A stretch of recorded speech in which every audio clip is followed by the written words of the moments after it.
Well, good morning, Saints. It's time for Good News at 9, and I know some of you may be thinking, yeah, I know it's around 9 o'clock in the morning, but I don't know so much about the good news. Everything I see is kind of bad news. And it's true. If you watch news, if you look on the internet, there's a lot of bad things going on right now.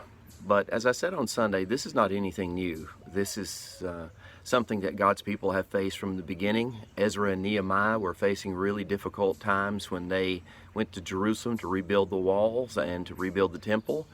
And in the time of Jesus, it was difficult. I mean, after all, Jesus was put together by or crucified by a mob and a corrupted Roman government.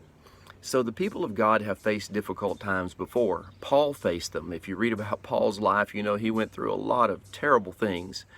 But Paul wrote to us and reminded us that we are to be steadfast and immovable, that we are to work enthusiastically for the Lord, and we are to remember that nothing that we ever do for the Lord is useless.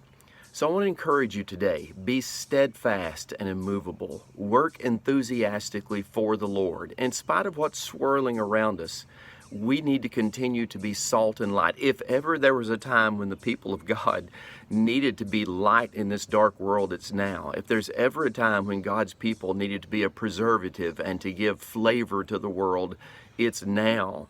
So it is incumbent upon us to continue to be salt and light in every situation. That begins in our home, and then it extends from there to everywhere that we go. So be steadfast and immovable. Work enthusiastically for the Lord, because you know that nothing you do is useless. It is being stored up for you and for me, for all of us in heaven. We have treasure awaiting us there. So that gives us encouragement to continue to do good in spite of what's going on around us. So let's not grow weary in doing good. Go out today and do something good for the Lord. You know what I say? Get her done.